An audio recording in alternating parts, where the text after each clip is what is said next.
OverBlood 2 is a PS1 game that was doomed to obscurity. And not just because it's a sequel to a game that also never really got very popular. Before we take a look at the game in its entirety, let's get into what exactly happened. You see, OverBlood stumbled so that 2 could fall. Unlike its predecessor, 2 never saw a North American release. When I say this game is doomed, I mean even the people that wanted to like it couldn't. For example, if you head on over to GameFAQs, there's exactly one walkthrough available of this game, and it ends abruptly. The author just gives up. I've prepared for you a dramatic reading of the tragic moment that this author's spirit breaks. By going down and towards the black area on the left, you should normally get across to a new area. Although, my screen goes black and, well, stuck. I can't really seem to be able to do anything. It seems official then. I'm definitively stuck. This walkthrough will never be completed, even though I was so close to finding the solution. I'm sorry. For a moment, I was worried that I'd be on my own, alone with the rest of this game, but I was determined to beat it. That's when Ben with OverBlood2.com came in. In fact, he's put together the best walkthrough I've ever used, and that is a tremendous effort for a game that most people don't bother completing or playing. So thank you, OverBlood2.com, I couldn't have done this without you. When the European version of this game came out in 1999, there was nothing in terms of online chatter or walkthroughs, and the complete walkthrough from the website only came about in the last couple of years. So what is it that made the original walkthrough from the year 2000 fail? When the game first launched, it launched with a game-breaking bug that would not allow the player to progress past the second chapter, which coincidentally is right where the original walkthrough suddenly ceases. This problem wouldn't be fixed until years later, and by that point, OverBlood 2's window of gaining any form of a following was long gone. But there were other problems as well. The game has a very strange script, and it had some translation struggles.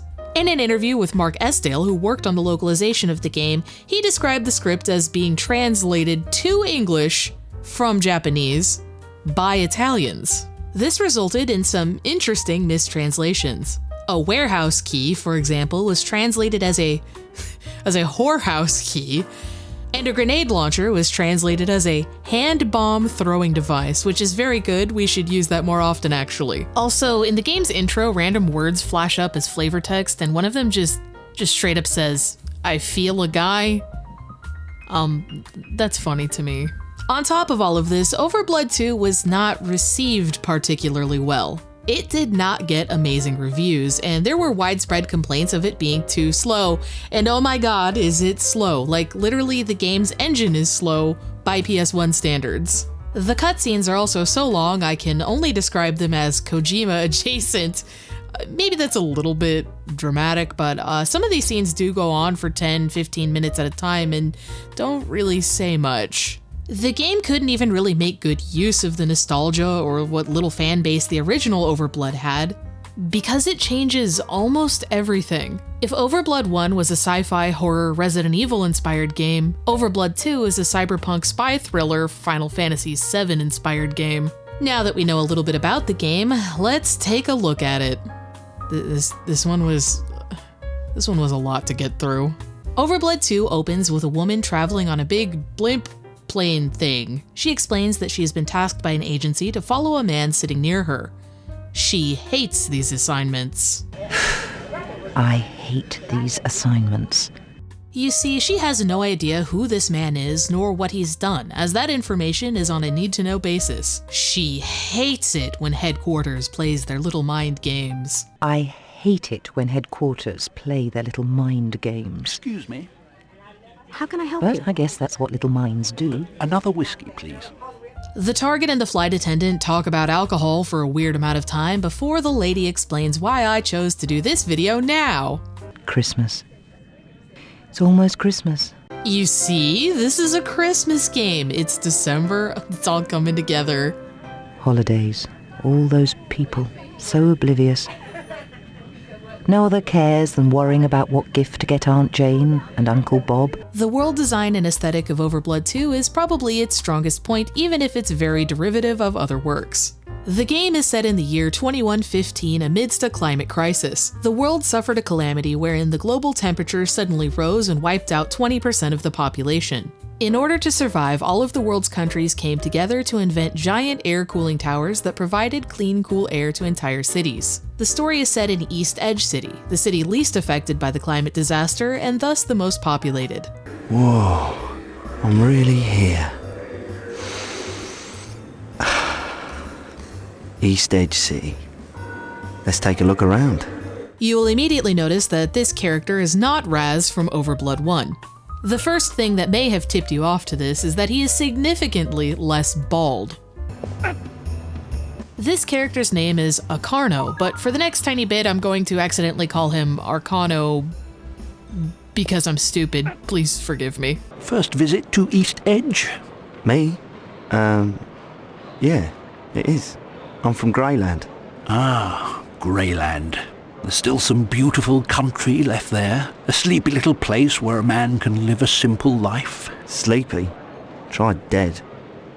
Nah, East Edge is where the action is. I'm going to be a junk blade star. Junk blade racer. Oh, I see. Yeah, I'm the best. I'm going to make it. I'm going to be the next world champion. You'll see. I'll show 'em all. Oh, yeah. Oh, to be young again. I wish you luck, my boy. Thanks. But I don't need luck. I've got the skill and the moves to go all the way to the top. This is the guy from the plane. Arcano offers him a coin to make a phone call because, you remember that used to be a thing. Then they hold hands about it for some reason. This sparks a deadly premonition.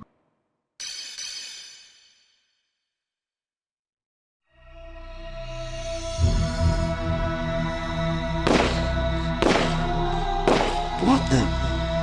What? My dear boy, are you all right? Oh, yeah, I'm okay. Well, I'd better be going now. Thank you for the token and good luck, whether you think you need it or not. Goodbye. Are you starting to wonder what the fuck this game has to do with the first one at this point? Because I was. Kondo, a big tough guy, shows up and accuses the target of having a mysterious capsule. You have something that belongs to me. It's a small metal capsule, and I want it back now. But I don't have any capsule. I don't know what you're talking about. Unfortunately, I believe you, Dr. Curtis. That's why I'm going to have to shoot you. The doctor is super confused, and Kondo yaps on for a while about how he's going to keep his brain intact so that once he's dead, he can take his mind and extract any memories that would be useful to him. Which is weird because we just established that the doctor has no idea what Kondo is talking about, but whatever. You're pretty strong, aren't you? Who are you? I'm Arcano Brainy. You can either get out of the way or die. Hey, time out. Your time is up. I think your safety's on. Maybe it is. Arcano knows that it's his duty to protect the doctor. The time has come for him to uphold his sacred male oath. When one man lends another a few cents to make a phone call, they become bound by fate or something. I don't know, I'm not a man, that's a thing, right? Now, old man, go! Get out of here! The woman from the plane finally shows up to defend her target and immediately gets fucking owned. Drop it, Kondo. Look out! Must be on the juice. Yes, Arcano did just imply that Kondo must be on steroids to be able to throw a woman 48 feet across the room. Also, we have a gun now. This development really upsets Kondo, and he's not about to beat the steroid allegations.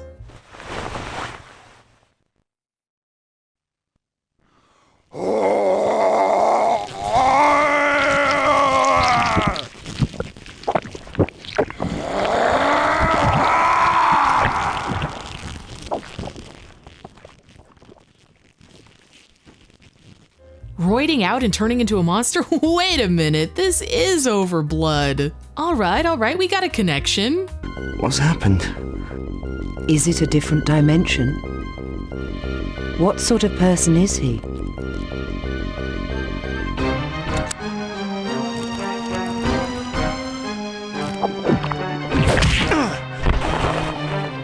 Shit!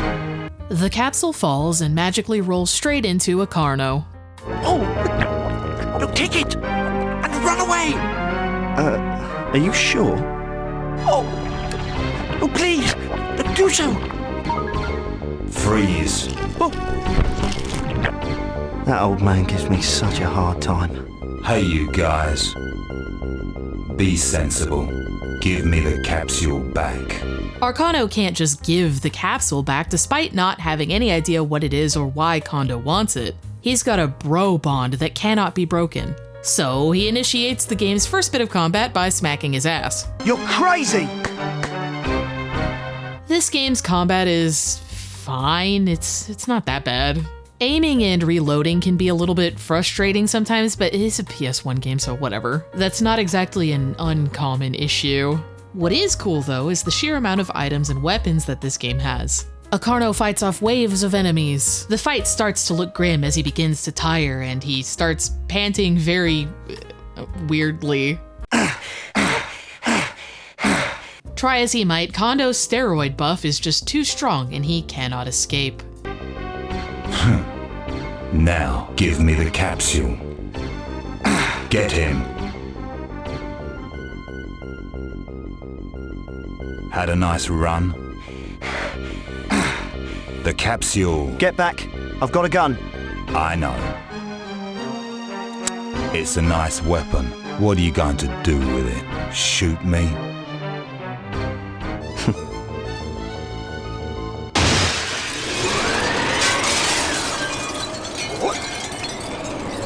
Fly.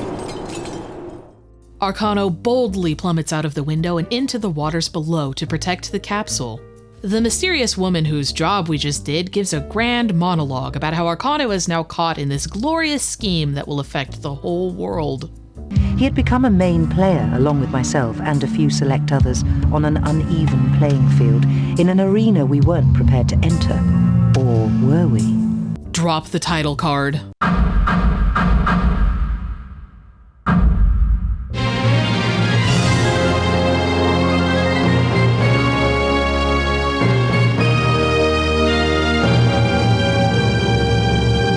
The capsule is now safe and free of Kondo in I'm dying. In East Edge City. Arcano expresses curiosity about what it could possibly be. You know, maybe the fate of the entire planet depends on this. Nah. Yes, very good. Funny joke game. You get it? Because clearly that is what's gonna happen. Arcano looks over the capsule and sees a button. He straight up says that it might explode if you press it, then the game gives you the option to press it. It ends up playing a distorted voice message that mentions a project called Dina. The mystery deepens. Dina's a long-time project. Is the old man hot for someone called Dina? East Edge City has lots of sights to see. At first, it's honestly almost kind of overwhelming how huge the city is to navigate. You can do all kinds of cool stuff like talk to a ton of NPCs, explore the map, and even purchase a delicious horse meat burger.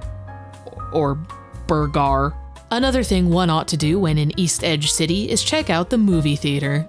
The theater is how the game introduces its world building to you. You can spend time learning about deep and thrilling lore. For example, the Great Tire Prohibition, wherein all tire-based travel was banned in favor of flying automobiles. The growing use of flymobiles highlighted the deficiencies and dangers of tire-based vehicles. Yes, definitely. Flying vehicles for sure sound way safer than ground vehicles. Jumpin' Jehoshaphat Pipo? Is that you? It is in fact not our dear and beloved friend Pipo. Just like in the previous game, there are a bunch of robots that look just like him. Every time I passed one of these little robots, it was like losing him all over again. Look, there's another one. While looking around the city, you'll notice that there's a bar called DNA. Could that be Dina? Alright, what are the odds that 2 videos of mine in a row feature food and drink establishments that are called DNA because of their similarity to another word? That's weird.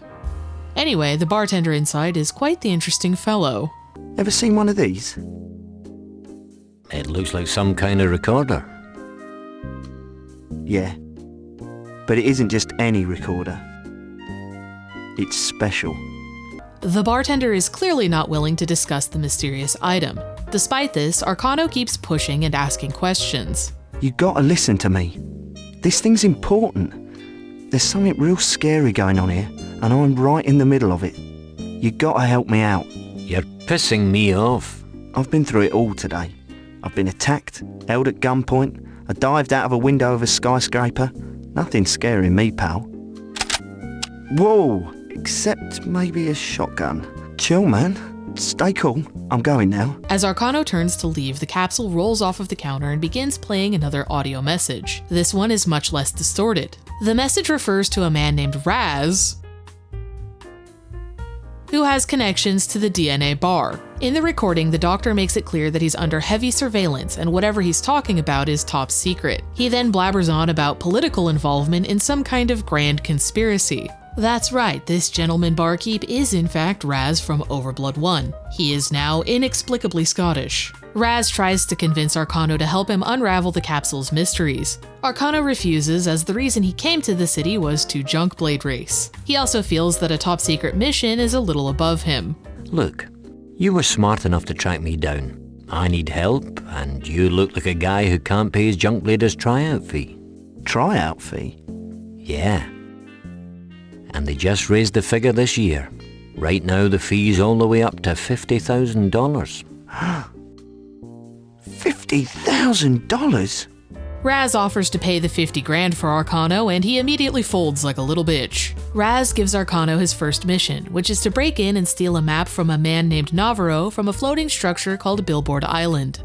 With that map, they'll be able to find their way into a place called the Pagoda. Meanwhile, inside the Pagoda, we check in with the lovely Kondo. Kondo is getting his ass verbally handed to him by his boss for losing the capsule. There is an access code of the contents of our plan inside the capsule, and we're going to be done for if someone finds it.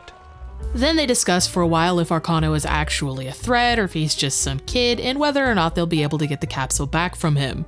Just before heading to Billboard Island, Raz and Arcano have a little chat revolving around the major theme of this game: the catastrophic and destructive effect that humans can have on the Earth. This was a major theme in the 90s when this game came out.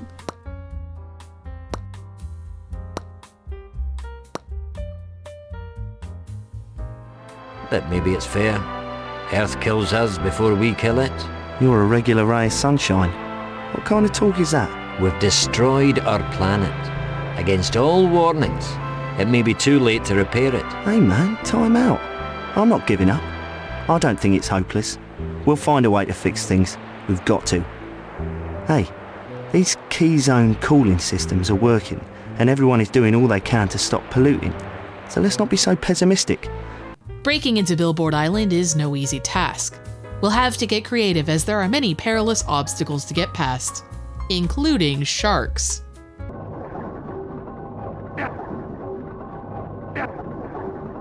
Let's boil them alive.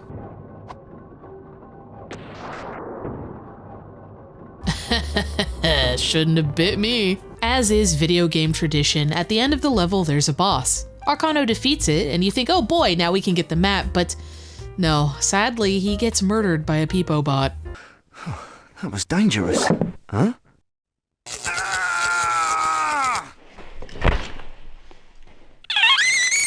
Arcano comes to in front of who else but the Navarro that Raz had mentioned. Also, apparently the bootleg Pipo is named Rookie.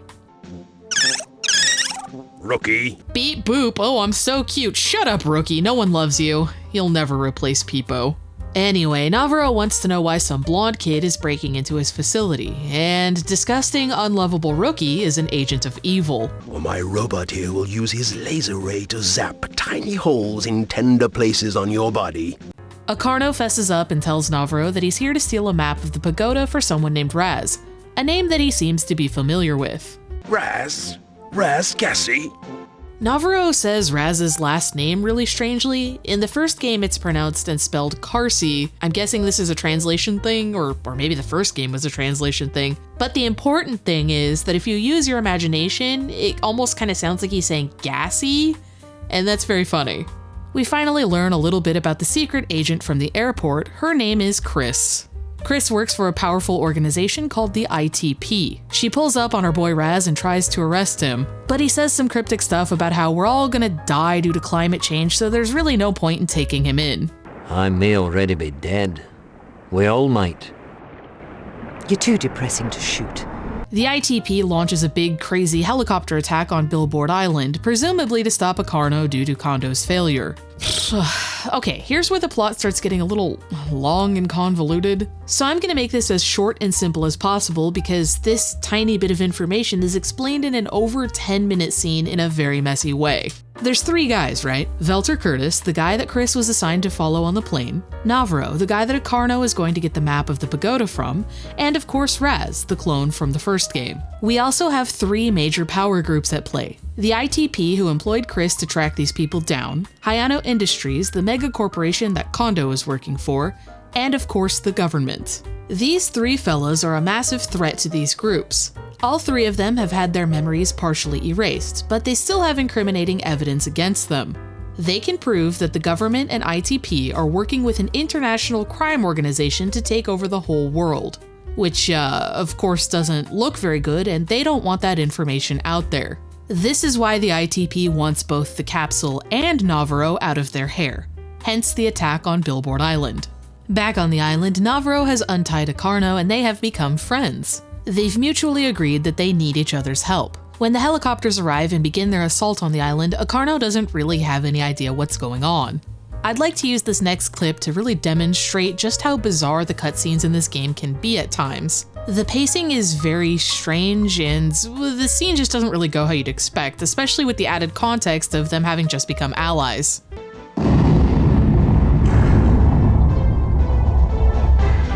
Are we being attacked? By what? Now get up there. Huh?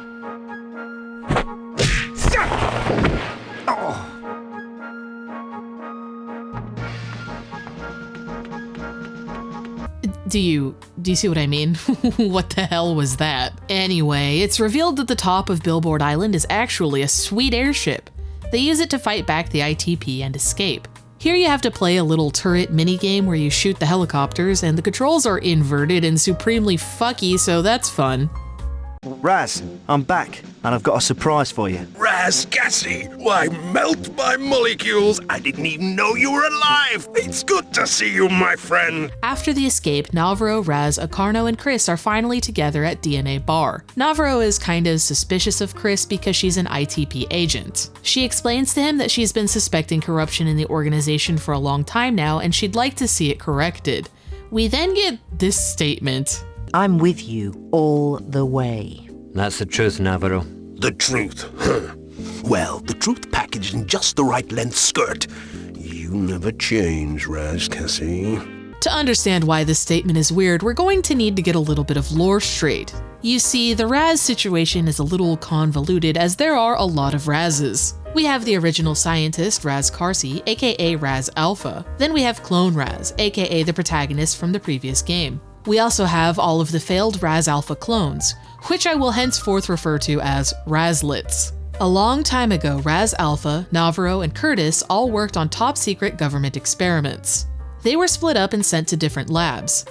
Once their work was concluded, their laboratories were destroyed and their memories were partially wiped to cover up the government's tracks. Because of this timeline, we can put together that the Raz that Navarro knew would have been Raz Alpha. So you think to yourself, maybe that Raz has a different personality. The Raz that we know and love, Clone Raz, loved a robot more than the human woman actively stating her affection for him. Our Raz had 2 total brain cells, and they were both fighting for 3rd place. Clearly his mind was not on chasing women. However, things still don't add up if we just chalk it all up to Raz Alpha having a different personality. Raz Alpha was obsessed with Millie. Once the original Millie was dead, he was obsessed with clone Millie. He would have already been in love with Millie at the point in time when he met Navarro at the laboratory. This means one of 2 things. Raz Alpha was a filthy 2-timing lecher whose thoughts and eyes strayed from his beloved Millie. Or, I thought about this harder than the writers did, and they didn't really give that much of a shit about Raz's character, and that dialogue just sounded fun to say, and I'm gonna guess it's the latter. So yeah, the old men all know each other from doing science work. After Raz's escape from the facility in OverBlood 1, he and the other boys were caught. Don't ask where Millie is because that's never explained. When being transported to another facility, a mysterious young boy breaks them out and sets them free. Acarno hears about all of this and is like, "Fuck this shit, I'm out."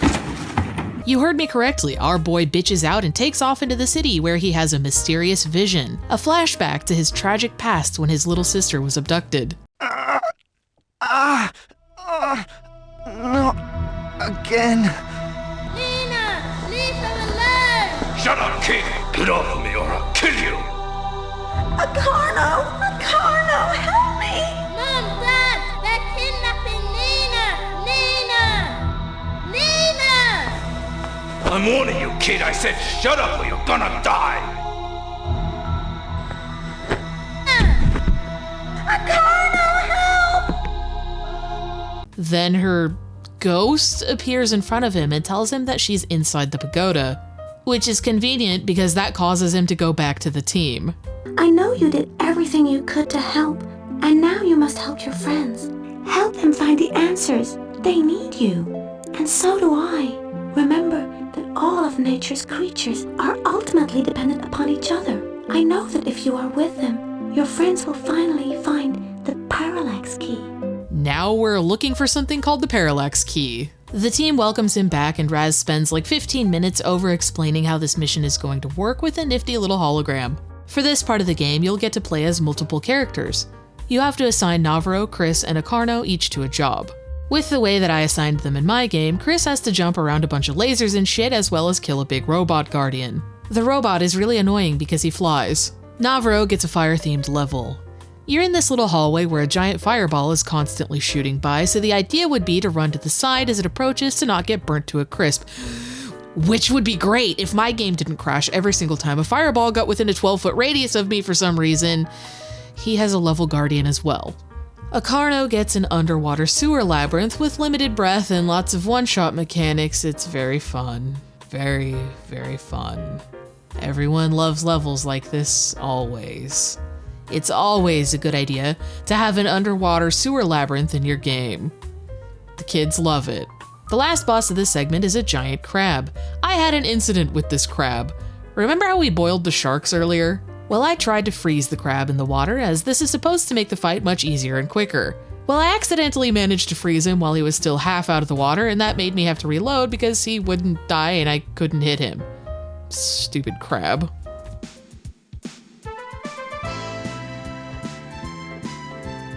We've made it. I knew we could make it! Come on! We must hurry up. We've only got 10 minutes before the security system finds us. Let's go.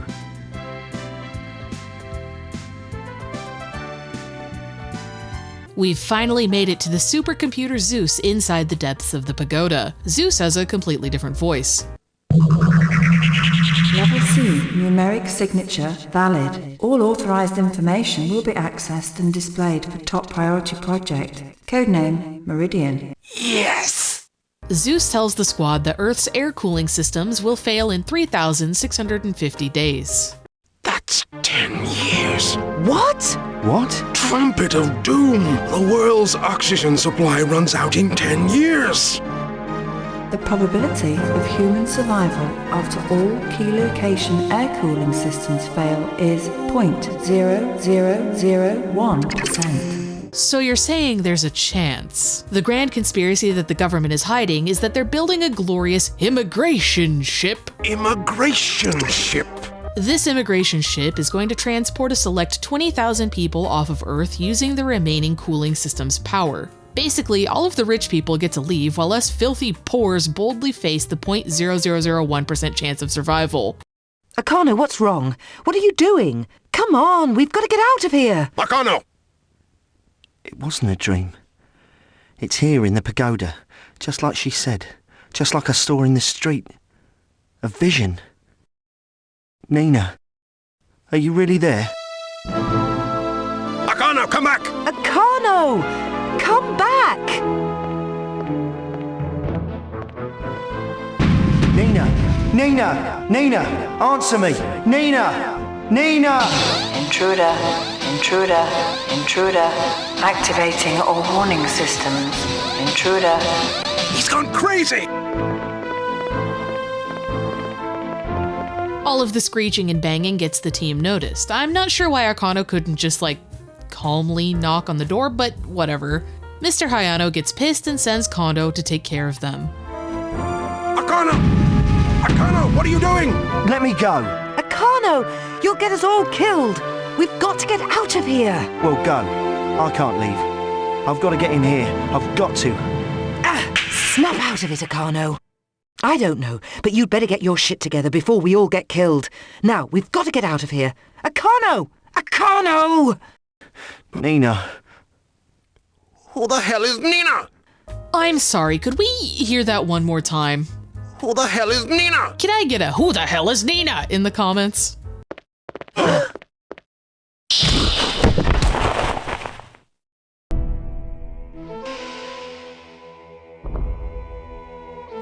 All right. Who are you? Whoa. I know this guy. He's the creep who kidnapped Dr. Velter at the airport. Yeah, the genetic freak. I'm so touched you both remember me so well, but the creep and freak remarks weren't really very nice. I prefer to be called Kondo, and as you've probably realized by now, I'm the head of security here at Hayano Industries. I must say, I've heard a lot about you, Dr. Navarro-Jean. It's a pleasure to meet you. Well, the feeling's not mutual, Kondo. Now you'd better get out of the way and let us go. You know, Hayano Industries cosmetics give me hives. Let's drop him. Yeah, but let's not forget how this freak transformed in the airport, so I'll take care of him. You're right. Let me have a shot. You two back me up.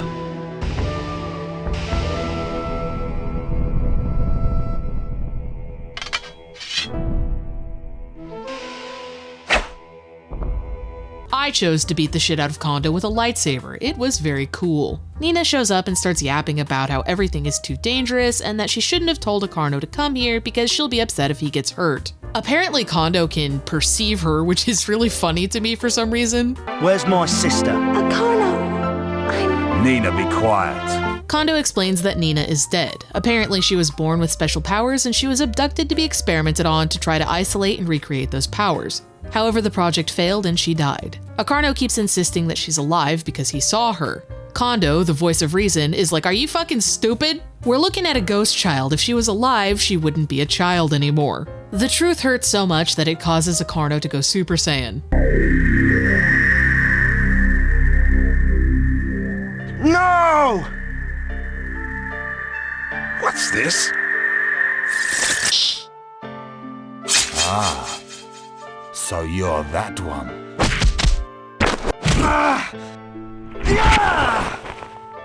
Kondo is amused and seems to recognize that Akano must have powers like his sister. It's already obvious that Kondo is this game's best character, but he cements that position by having an iconic laugh.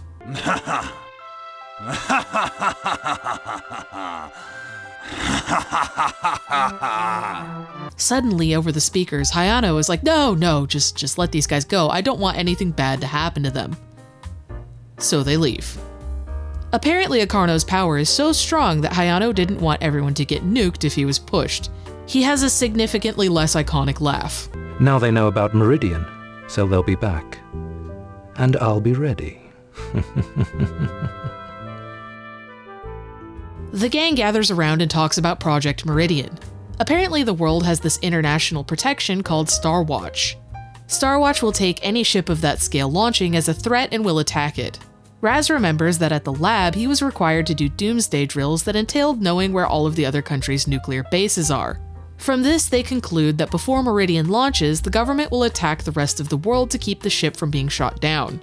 Also, you see this statue in the back, the floating woman? This is a reference to that bitch-ass statue that kills you in OverBlood 1.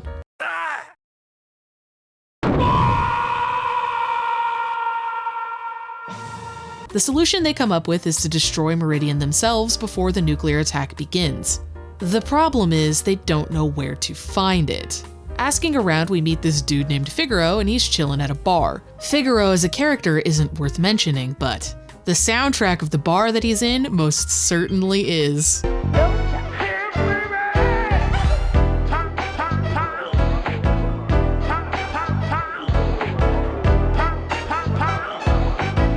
Conveniently, it turns out that the Meridian is located somewhere beneath East Edge City. They hatch a plan to delay the Meridian's launch by fucking up the ship's proton core. The game realized that Rookie was an unlovable failed replacement for Pipo, so they try once more to make you care about a robot. But he sucks too. It's a little invention of mine. I call it Snooper, Robot Bloodhound. Perfect for this job. Snooper, huh? Hello, Snooper. I like the name.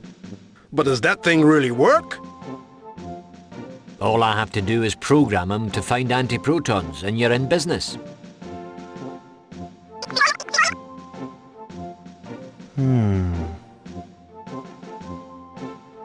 Enough of the random robots, just put Pipo in the game. While Locarno is on his way to search for the proton thing, we get a little scene introducing us to this guy named Zeno. Zeno oversees the progress of the ship along with the entire area and thousands of people involved in its creation. I'm not really sure why, but I think he might be evil. This part of the game was very enjoyable to me.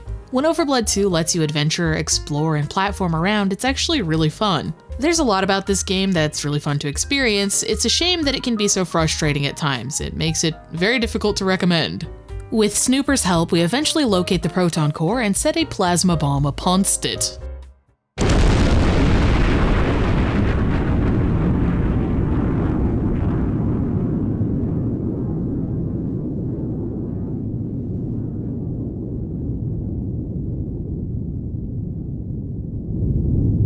Whoa! Damn, that was way too loud. I'm sure I'll get busted. Uh-oh, time to go. Wow, it only took like a full minute for Locarno to realize that explosions are loud. The alarms obviously catch Zeno's attention, and the staff scrambles to figure out what happened. What's the damage? It destroyed the backup anti-proton core used for tests. So, Saboteur was not very well informed. We blew up the wrong proton core? Ugh, the story is obnoxious, but at least we get the coolest boss ever out of it.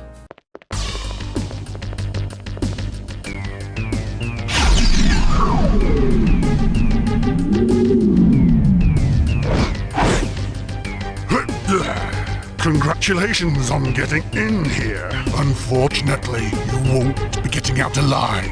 Nothing personal. Threatening my life is way too personal for me, so if you're smart, you'll take that little toy of yours and go spin it somewhere else before I put it where the sun don't shine. Watch as I immediately and pathetically scramble away from the boss to go heal myself because I wasn't expecting a fight. Thankfully for me, this guy is weirdly easy, like you just shoot him a couple times and he dies and you take his bike.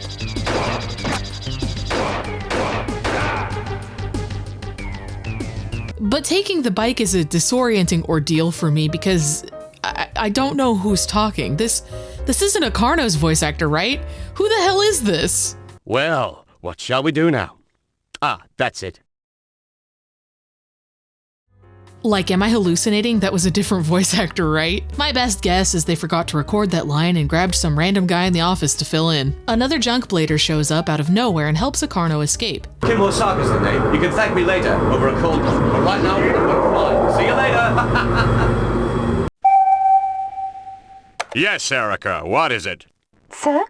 Sorry to disturb you, but I've just received a hand-delivered letter for you marked urgent. Read it to me, please. We watch as whoever the hell this guy is gets an invite to a gala soiree. Thank you, Erica. RSVP immediately. I will definitely attend. Why don't you join the party as well? Back at the bar, we meet the mysterious junk blader that just saved Locarno. I helped Akano escape. I'm Kim Osaka, but please, just call me Hosaka. Hosaka? And who exactly are you? I just told you, I'm Hosaka. Kim Hosaka. Weren't you listening? Kim Hosaka is a troll. What do you know? Well, I do know a certain amount. Hosaka breaks the news to the gang that the thing Locarno blew up was just a test proton core and didn't damage the Meridian project at all. Shit! I've done it all for nothing. I've made such a mistake. I knew it. We shouldn't have counted on you. What? Shut up, old man. Hosaka rivals Kondo's reasoning skills and is like, I'm glad you didn't blow up the correct proton core because if that had happened, you idiots would have made humanity extinct. The air cooling systems are going to stop working in 10 years, at least Meridian would have saved some people.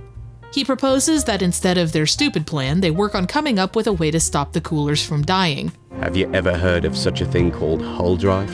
Hull drive is an almost mythical science project from 100 years ago. It can supposedly endlessly produce power. However, creating one would be nearly impossible. But with the world on the brink of the apocalypse, it's worth a shot. There was a scientist back in the day named Marius that started work on putting together a hull drive, but it was never finished. Our new objective is to find this nearly completed hull drive. In this scene, it's revealed that Hosaka was the mysterious kid that freed Raz, Curtis, and Navarro from the back of the transport vehicle. One of Hosaka's associates, named Karen, is in possession of a chip that's part of the hull drive. However, getting this chip from Karen without her cover as a Hayano mole being blown will be difficult. This is where that scene of the random guy getting invited to a dance comes in. Yes, Hayano is putting on a dance party. There's a really dumb plot point of Hayano saying that he'll be able to tell if any of his enemies crash his dance party because they won't know how to dance. Clearly, they're uncultured swine and not trained ballroom dancers like himself and Kondo. I'm not kidding. By the way, I scheduled a dance party. Interesting, isn't it? Dance party? We will have all the guests to dance in the hall. Do you think the bastards are able to dance? They're like ordinary people from downtown.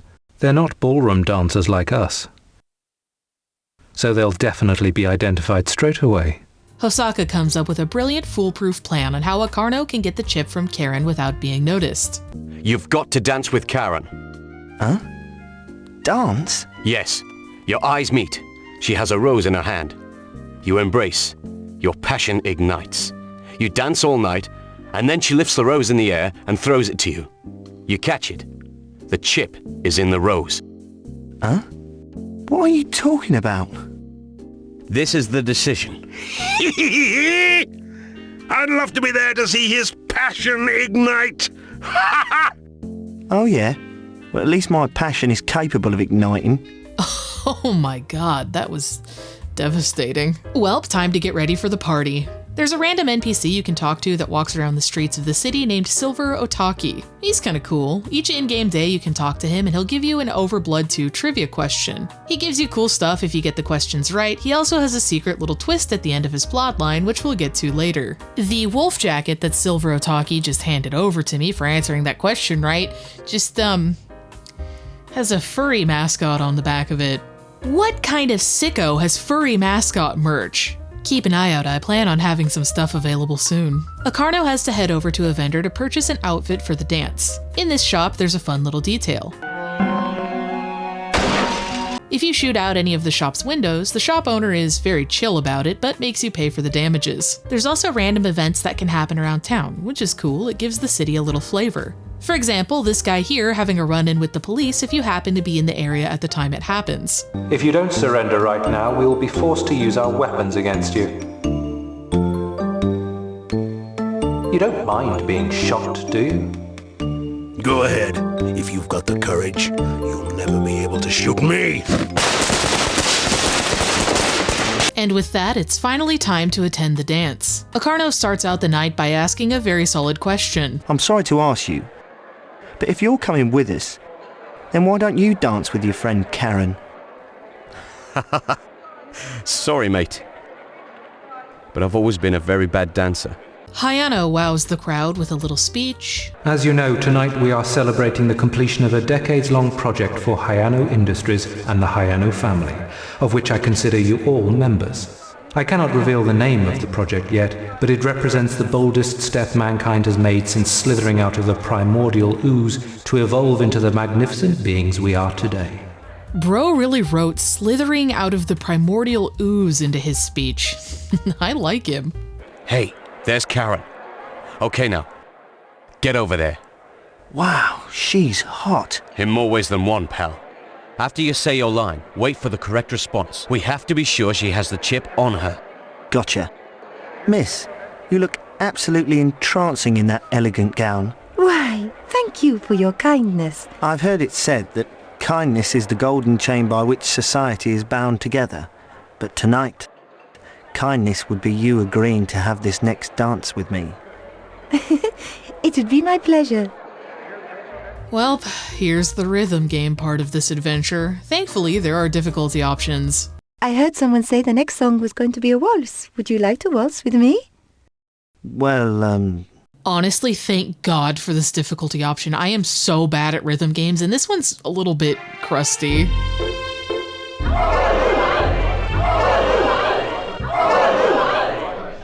I still died a lot. But eventually I prevailed, and I definitely didn't use the built-in cheat code to win.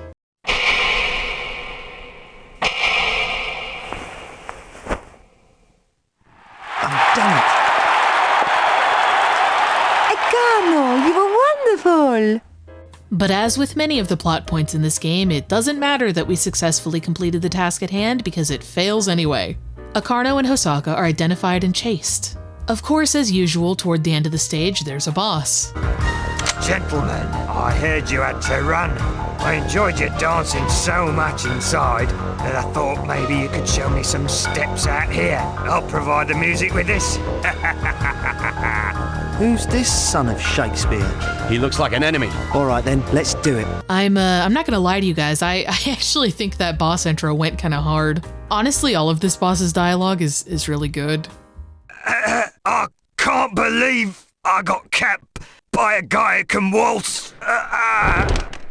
The chapter ends and the gang ends up back together at Raz's bar. Hosaka reveals that he actually knows where the hold drive is and has known the entire time. He felt he had to know he could trust the group before giving up that information.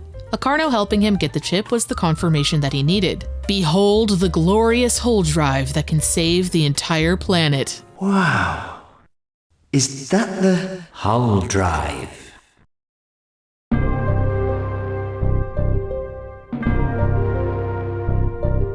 The problem is, they need their final scientist, Curtis, to finish the whole drive and get it running in time. The squad wonders if Curtis is even still alive, or if perhaps he had his memory absorbed. I sure wouldn't want anybody sucking any information out of my brain. Damn, I don't want any of that. It'd only take a second.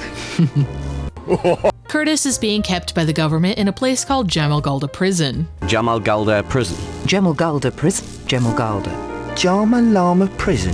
Jamalgalda Prison. Jamalgalda. Jamalgalda? We're coming in. Jamalgalda is a man-made jungle that uses artificial trees to hide all of its traps and weapons. OverBlood 2 starts getting a little weird and almost a different genre here. The entirety of the game up until this point has been spy, thriller, cyberpunk vibes. Suddenly, we're fighting giant eyeball plant monsters, robotic six-legged saber-toothed tigers, and going to hell. This hell room is bizarre and, dare I say, creepy almost. Of course, it's not literally hell. It's kind of like a strip club, but there's weird faces everywhere. Just look at the door. The room is full of strange paintings like high heels and guillotines that make the room shake when you touch them. The rooms are completely insane. 1, 2, 3, 4, come on! And they try to kill you. With no warning. It's hard to really convey the full atmosphere going on in here, but it's honestly really creepy. I ask the questions around here, boy. Who are you and what are you doing here? Huh? Who are you? I asked for your name, boy, not a fashion review. Now tell me who you are before I have to discipline you. I could use some discipline. So, you want to be a little boy toy, huh? Come to Mame, and I'll give you all the discipline you need. Veronica? Is that you? Now, I'm not gonna lie to you guys, I don't remember why this boss exists. Like, I don't remember the lore, but she does look like Veronica, so that's worth mentioning. What? Don't look at me like that. I don't remember everything about this game. Trying to make sense of OverBlood 2 is a nightmare. Everyone that's ever tried to do a walkthrough on this game gave up until recently. And even people that try to summarize it give up right around the dance. Just look at this typed out plot summary from Alcatron.com. You see how it starts out strong with a zillion paragraphs and then the chapters just dwindle away into one sentence, loreless husks? It's not just me, alright? This game is a mess. You got me, kid. We finally find Velter Curtis and go to make our escape with him. But it's never as simple as just walking out and leaving. There's another boss. And Acarno hits him with the most devastating comeback I've ever heard in my entire life. You foolish, arrogant little punk! You waltz in here and you think you can walk out with Jamal Gold's prize resident? Oh, you have much to learn, my boy. You see, you will soon feel the consequence of my wrath, which no one has ever survived. Who the hell is this clown? He's the head of security here. His name is Adidi Brago. Head of security? The way Fat Boy here was jumping around and posing, he looks like the head of insecurity. That line got a real, genuine laugh out of me when I was playing, and his death made me laugh yet again. Damn it! I should have learnt to fire automatic weapons instead of studying kendo. Well, I guess he won't be bothering us anymore. Come on, Professor. We'd better get out of here. Curtis is taken to the secret location where the whole drive resides. He has a little nerdgasm about seeing it. Someone had better pinch me. I must be dreaming. I can't actually be standing here looking at a real Hull drive. It's not possible. Oh. For like the 50th time in this game, Hosaka reveals that he hasn't been telling the science squad everything. There's a group of eco-terrorists called the Children of Earth. Turns out Hosaka is one of the group's founders. He says he chose the name to make the organization sound like naive, extremist hippies that weren't a real threat. They've been bombing Hayano construction sites and working under that guise to protect the Hull Drive. The attempt to start the Hull Drive fails. It isn't working. This prompts a very random love scene between Chris and Hosaka, despite them having been in the same room, like, single-digit amount of times. I actually feel for you, Hosaka. What now? I don't know. All this work for nothing.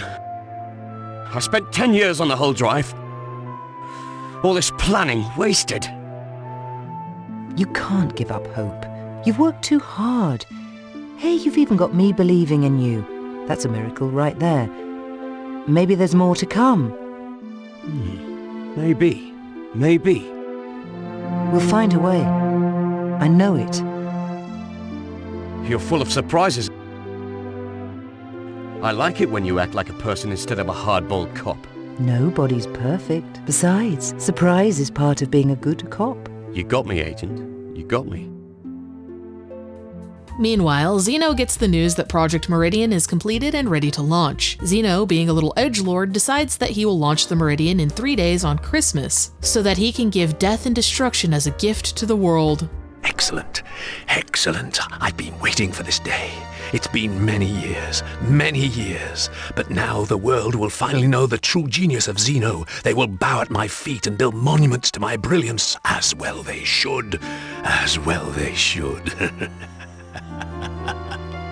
Then he just pushes this blonde guy for some reason.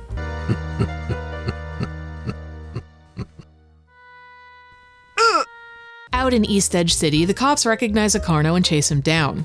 A rascally little street orphan sees the commotion and helps Acarno escape by showing him down an alleyway. The kid tells Acarno about how there's an old woman back at their street kid orphan base. This old woman apparently speaks to you with her mind, and her name is Marius. Wowee, what a coincidence! The scientist that created the Hull Drive's name is Marius. The kid says that they'll only take Acarno to see her in exchange for some food. So we head to the horse meat burger stand and buy a $500 banana. But in a twist no one could have foreseen coming, the bitch-ass kid takes off with my $500 horse banana! This, of course, gets us involved in the middle of a gang war where we have to mow down common street thugs by the dozen with our lightsaber. Who wrote this? Remember earlier when I said we'd come back to the trivia guy, Silver Otaki? The guy with the furry merch? Remember how I said he had a plot twist? In this area, if you jump around on the rooftops, you can find him as a secret boss. I would have never found this without Ben's walkthrough, so thanks again. Silver Otaki is by far the hardest boss in this game, and I immediately folded. Then the fucking kid that stole my $500 banana tells his downtrodden gaggle of orphans that the individual fruit he brought back for them used to be a whole bunch of nanners, and that I stole the rest of them. Bitch, ask the guy at the horse meat stand. I bought this banana fair and square. Somehow, all of this culminates into a junk blade race. When you win, the kids are ultra impressed and start whispering, asking if perhaps Acarno could be the fabled quote-unquote traveler. They think this because Marius always told them that there was a mystical, powerful being that would be a brilliant junk blade racer. Are you starting to understand why everyone gives up on this game yet? Acarno finally gets to meet Marius, and she reveals to him through telepathy that long ago there was a race of superhuman that inhabited the Earth called Travelers. Travelers have special powers. She goes on about how Acarno is special to be able to hear her psychic thoughts. Because he's a traveler too. This is a strange plot point because the orphans all knew about the mysterious traveler from hearing her psychically talk as well. Literally, they can all hear her. Marius? Yeah, she's really cool. She's super old and can't move, but she's real smart and kind. But the neatest thing about her is that she talks with her mind. With her mind? She tells us lots of great stories about outer space adventures and super robots. Her voice just comes right into our heads. Dr. Marius said the visitor would be brave and kind, not some kind of sneaky guy who steals bananas from a helpless little kid. You see, there's at least 2 examples of other people saying they can hear her thoughts. But yet, she still tries to tell Acarno he's special for it. Anyway, she and Acarno are the last 2 living travelers now that Acarno's sister is gone, because apparently they were imprisoned and died off over 30 years ago. She says that the reason she left the whole drive incomplete was because she realized that corrupt organizations planned on using it as a weapon. Acarno has to take Marius to the whole drive to be able to fix it. This upsets the orphans that were looking after her quite a bit. She then proceeds to talk to one of them with her mind, right in front of us. You will grow, Cracker. You will grow. You and the rest of the children will continue to take your first steps to adulthood. We'll miss you. We'll miss you so much. Things will never be the same without you here, Marius. It has occurred to me that I never mentioned that this character's name is Cracker, in case you're wondering why she randomly called him that. Back with the group, Marius explains that the reason travelers were imprisoned was to use them as test subjects for the Meridian. Travelers can survive harsh conditions, so they would be sent to other planets and would be tested for bacteria and diseases that might kill humans if they were to land on said planet. However, they were treated as disposable and ended up dying out. To replace them, clones were made. Clones, you know, like all the clones from OverBlood 1? The Razlets? A connection. The original Raz and the other scientists were responsible for the creation of these clones. Clones can also have superhuman abilities, like Kondo. It makes me furious that we contributed to the creation of that animal, Kondo. But Osaka, how do you know so much about all this? Well, I've done a lot of research on it. But we should get moving on the hull drive. Oh my god, that sounded suspicious. We're gonna get another Hosaka lore bomb, aren't we? Arcano explains Marius's plan to fix the hull drive. She can't use her physical body to speak or move, so she's going to telepathically communicate all of the information we need to my mind, and then I'll download it directly into the hull drive. It's too dangerous! If any kind of random power surge caused the slightest reversal fluctuation, your brain would be fried! I'm willing to take that chance. But Acarno, it could kill you. Hey, don't sweat. I'm a traveler, remember? With time running out until Christmas, Hayano confronts Zeno about his plan to launch the ship prematurely. I've known about your foolish plan for a long time. Plan? But I have no idea what you're talking about. I enjoy watching snakes squirm. Did you really think you could steal my ship? Oh. But then Zeno starts speaking in the third person, which signals to us, the audience, that he's truly deranged. Zeno is the man who was always in control. Zeno is the man who will rule, and soon the whole world will know this to be true. Zeno, you're more insane than I thought. I kind of like that. Too bad we won't be working together anymore. Hayano commands Kondo to take the two-timing little shit out, but uh-oh, it doesn't look like it'll be so easy. What's this? It looks like he's one of them.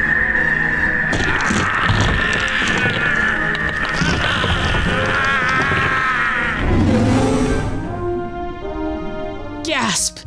Zeno is a traveler and his superpower is getting moderately larger. The clock is ticking down. Will Zeno launch the Meridian before the gang can fix the hull drive? It's time for Acarno to make his attempt. Acarno, even with your powers, this will be life-threatening. I want you to be absolutely sure you are ready for this. I mean, if he doesn't do it, you're all just gonna die on Christmas, so... And wouldn't you know it, it all works out. The hull drive is powered on. The new data has been accepted and stored in main memory banks. This data enables hull to function at maximum thrust tolerance. Your mom operates at maximum thrust tolerance. Here's like a 15-minute scene just to tell us that Acarno is the parallax key that his ghost sister mentioned way earlier. Also, humans are bad for Earth, and a reminder that Zeno is about to drain all of the world's power to launch the Meridian.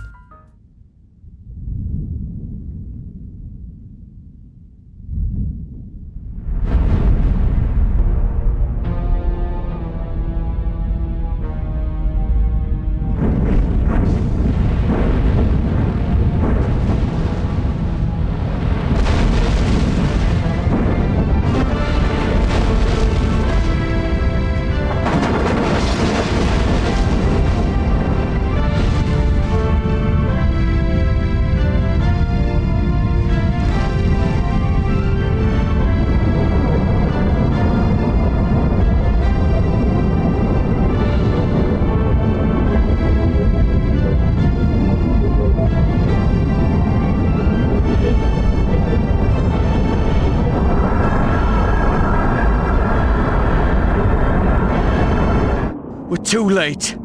They've launched, those crazy bastards. There's got to be something we can do. They've launched. What can we do? Come on, we'll figure something out. Let's go. Hayano is having a full-blown meltdown that Zeno launched the Meridian. Kondo, the best boy ever reasonable, has yet another good take.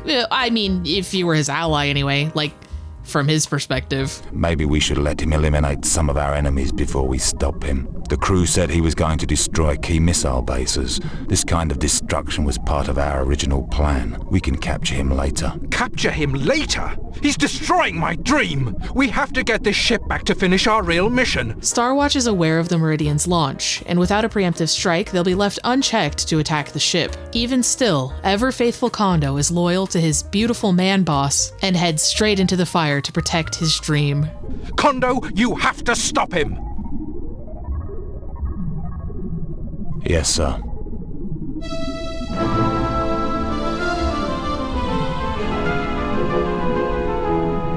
The American government's branch of Starwatch begins to ready their attack on the ship. However, alarms start sounding that all of the world's air cooling systems are failing, of course due to the power sapped by the launch. It's over! It's all over! There's nothing we can do. And to think, today is Christmas! Today is Christmas!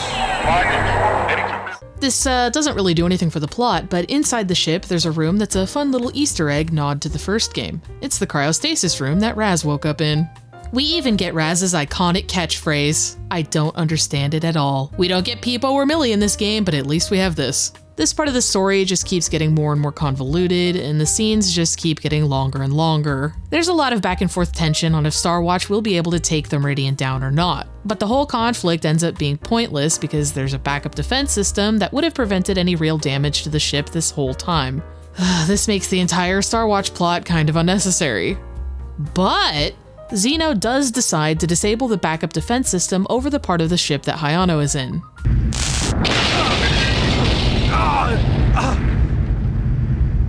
What happened? Why didn't Guardian kick in? What could have gone wrong?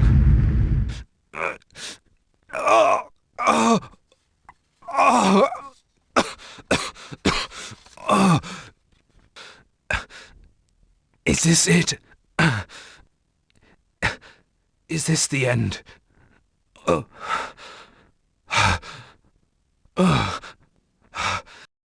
I can't believe it all comes down to this.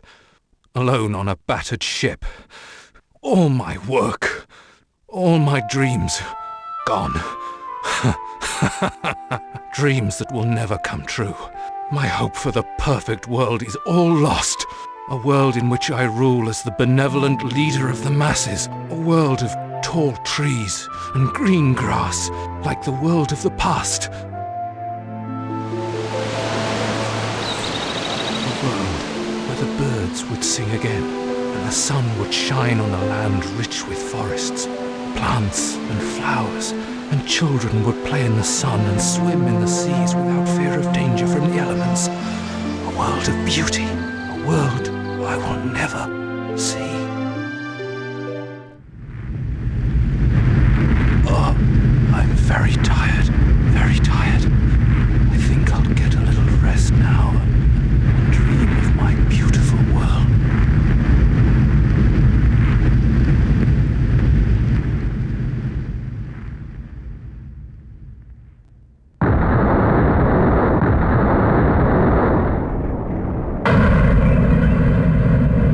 In case you were wondering, the reason that big rock falls on top of him is because you use it for platforming later. You even find a really cool katana on top of it.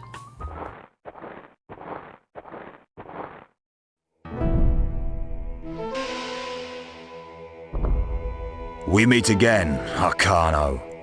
I just can't stand it when we're apart. How did you manage to get on this ship? That doesn't matter. I've got to stop this ship, so get out of my way. Stop this ship? Yeah. No one has to run from this planet. We've got a working hull drive. It can supply healthy air to the whole world. There's no need to fight. We can save the Earth. Ha ha! So you're going to save the world? No more fighting? Well, it's too late for me to care. What? I don't care what happens to this world anymore. My master Ryuichi is dead, and so are his dreams. I was promised an important position when those dreams came true, but now that they will never be realized, I have no purpose. I have no reason to live, no reason to care. Then step aside and let me through. No, that's not in my nature. My synthetic nature. I was created to serve and fight. That is what kept me alive. So now I choose to test my worth against a formidable opponent like you.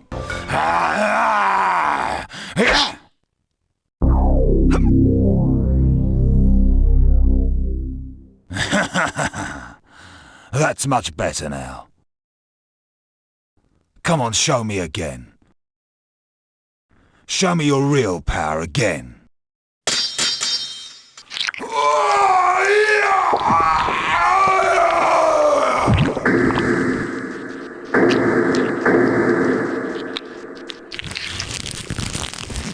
Arcano, of course, is too good and pure to kill Kondo despite everything. So upon defeating him,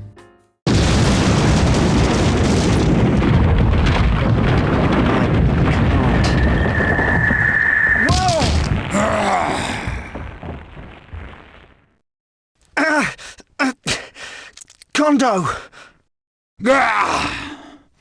Get out of here! Go! Get out of here! Hurry up! Run! Run!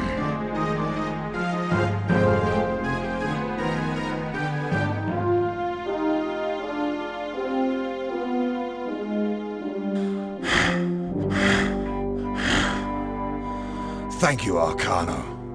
Thank you. The kindness you showed me has allowed me to leave this world without the bitterness that I have lived with for so long while in it.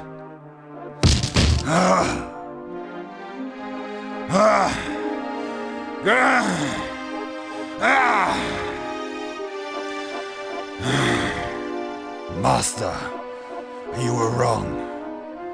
Your dream of a new world was based on cruelty. Mine is one of hope.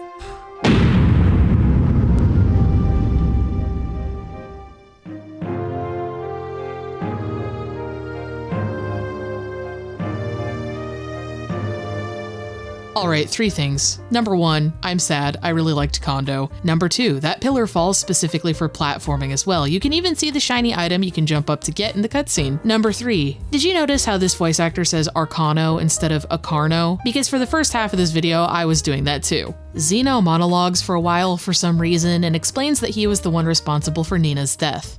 He wanted to absorb her traveler power, but she ultimately killed herself before she allowed that to happen. Now he wants to absorb Acarno's and threatens to nuke places around the world to try and force him to submit. Why don't I blow up a city? Now, where should I send my missiles? Maybe you can help me pick the lucky winning city. Let's see now. Where should I send them? It's kind of funny because you have to pick an option here, so I chose to just stand here and do nothing to see what happened. Los Angeles? San Francisco? New York? London? South 12? Tokyo? Any suggestions? Pity. You people are no help at all. So many cities and so little time to kill. But if you're not going to help me, I'll just have to pick one myself. What? No!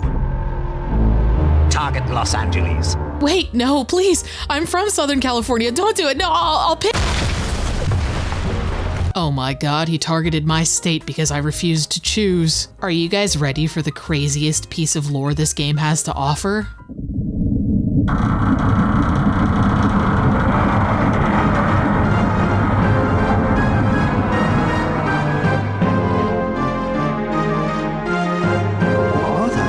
What's going on here? You are looking at the future. These are artificial life forms I created using traveler's blood. Each is an overblood. Overblood? To all of you in the comments of the first video that questioned why this game was called OverBlood or said it's a silly name, well, there you go. Now you're the silly one. Anyway, there's something about how the nuke launch was fake just to get Acarno to cooperate, but now he's gonna do it for real. So they have a fight. The fight weakens Zeno, but it doesn't kill him, and he says a pretty good line. It's my way or the Milky Way. I am going to start telling people that. Hosaka plans on blowing up the Meridian, but doesn't want to destroy East Edge City below. Zeno laughs because the only thing that can thwart his plans are 2 voices. One is his own, and the other voice belongs to the now deceased Hayano. But there's one final plot twist. One last thing Hosaka hasn't told us yet. The absolute king of withholding information. I'm gonna need you to sit down for this one. Hosaka is Hayano. The real Hayano. The Hayano we saw die is merely his clone. You see, Hosaka's dad was the head of Hayano Industries and thus oversaw the Meridian. Hosaka disagreed about the use of the ship and said that there must be a way to find an alternative power source to save the world. This really pissed off his dad, and he was like, fuck you, I can just clone a son that listens to me. That clone, of course, was the squashed Hayano. This means that Hosaka has the same voice and is able to command the ship and raise it into the air to keep the civilians safe from the blast of the explosion. The squad puts together a plan to raise up the Meridian and make it explode. Zeno responds very pleasantly. Roger that, Captain. I'm on my way. I'll make her blow up real good. You just make sure we're all able to get the hell off this tub in time. Over and out, Doc. That sounds like a good plan. I wish him luck. However, that pleasant demeanor doesn't last long at all, and Zeno still intends to protect his ship. The conflict continues into the climax of our story. I was hoping our previous encounter would be our last. But it looks like you're all a little bit more persistent than I gave you credit for. Damn right, freak boy. Freak boy? Freak boy! Zeno will show you freak boy.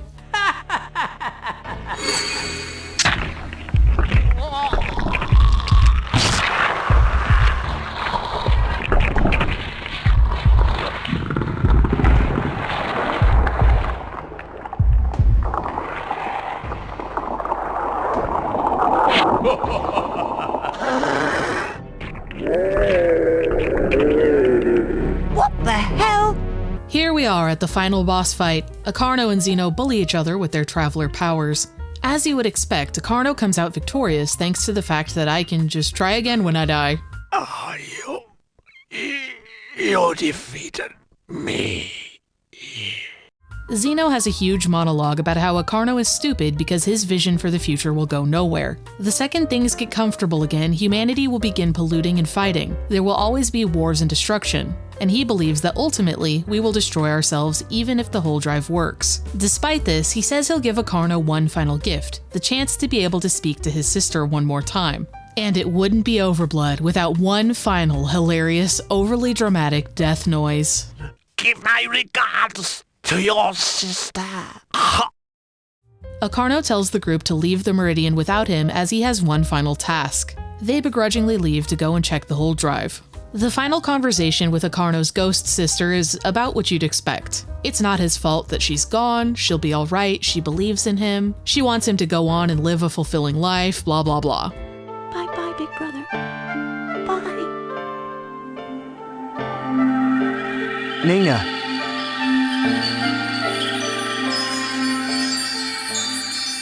Nina! The Meridian is about to explode. Ghost Nina leads Acarno to a powered-up junk blade and opens the doors for him to have a dramatic escape. Full throttle! Just for you, Nina!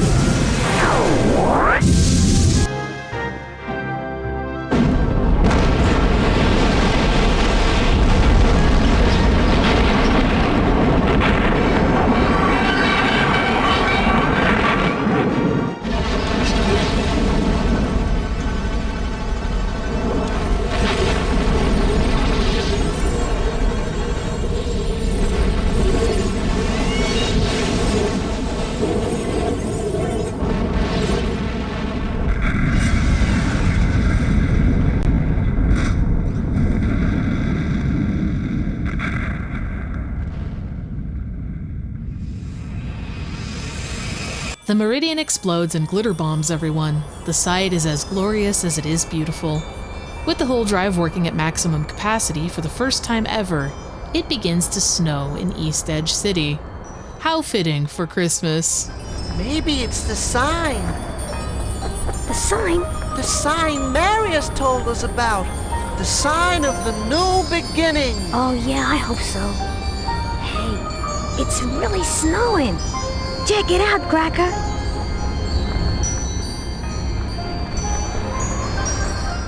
Sorry kids, Marius evaporated. As Marius goes, she broadcasts a message around the world. A message of peace and hope. She asks everyone to take better care of the Earth and each other going forward now that the planet has been given a second chance. Sir, I don't know how, but the air cooling units are all suddenly coming online. What? Find out why. It just doesn't make sense. All the original energy gauges still read empty. What? Can it be? Could there really be a hull drive? A hull drive running the coolers to save the Earth? Then this message is real. The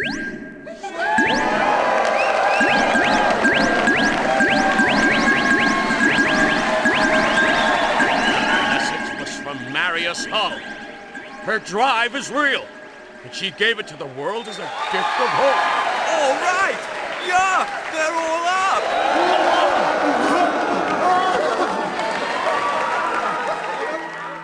Look at the sky,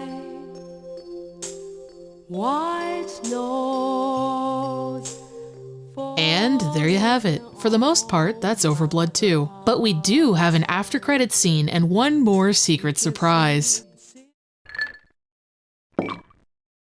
He's rebuilding Hyona Industries with Velta's help. Maybe this time that company can do something right. Osaka will do fine. What's Chris up to? Chris is good. She said she'd be by to visit, but she can't talk about her new assignment cause it's top secret. But I'm sure we can get something out of her. But how about that kid, huh? I keep thinking that at any moment now, O'Connor's gonna come bursting through the door, screaming something about how I'm an old man. That's really gonna piss me off. Well, you know, I guess I miss the kid. Yeah, I miss him too. Championship records just been set right here at the Blader Dome. And no, folks, it wasn't set by current champ Lightning Tamaguchi, who came in today. Tamaguchi lost today. Upset. Tonight, a new champion has been crowned. His name is Econo Brady! Huh? He's alive? Econo's alive?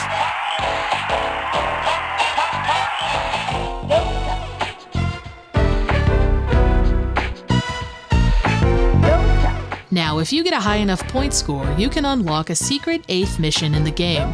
The bonus mission is fucking stupid. Basically, after everything, you meet up with Hasaka and he's like, oh no, there's an air cooling tower that's malfunctioning. I'm scared that it will explode if it's not fixed. So you go through a bunch of bullshit that's annoying to play, and here's the final cutscene once you succeed. No, I'm not kidding. Really, that was the entire final cutscene. It just explodes anyway. That was it. Do you understand how much you have to go through to get enough clear points to get that scene? It's agonizing. With that, I think it's time to wrap up my thoughts on OverBlood 2. First and foremost, I found it to be a flawed but fun game. It definitely got a few laughs out of me, and aside from a few issues and the fact that it can be cryptic as fuck sometimes, it's pretty enjoyable to play through. The cutscenes are sometimes agonizingly long, and the story is somehow both very simple, but also very convoluted. I had to rearrange the order in which certain information is conveyed in the game because honestly, it can be really hard to follow sometimes, especially with the pacing. As a sequel, I'm gonna be honest, I don't really understand why it's a sequel to OverBlood. It could have just as easily removed the Raz character and let itself be its own game. OverBlood sci-fi lore is generic enough that they could have just basically still used it in this game, and no one would have noticed. The fact that Millie and Pipo aren't even so much as referenced once is kind of sad. With all of that said, I do think OverBlood 2 was a really ambitious game. Ultimately, while the game can sometimes be frustrating to play, unlike some other games we've covered on this channel, OverBlood 2's issue really doesn't stem too much from its gameplay. Aside from the obvious game-breaking bug at launch, the amount of people that overlook it or give up on it I think stems from how long and bizarre the whole thing is. I really had to edit the story down to make it hopefully a more digestible format, but man, if you don't believe me, go try and watch these scenes in their real time. They drag on forever. I'm gonna give it 5 horsemeat bananas out of 10. It's just as good as it is bad. If you made it this far, happy holidays and thanks so much for watching. Also, check the links below where I have a Ko-fi that you can help support the channel, as well as our gaming Discord link. We have monthly contests, we play a bunch of games together, and sometimes we have little fighting game tournaments. 'Tis a beautiful community of nerds. Well, we've all got something to celebrate. Happy holidays, everyone!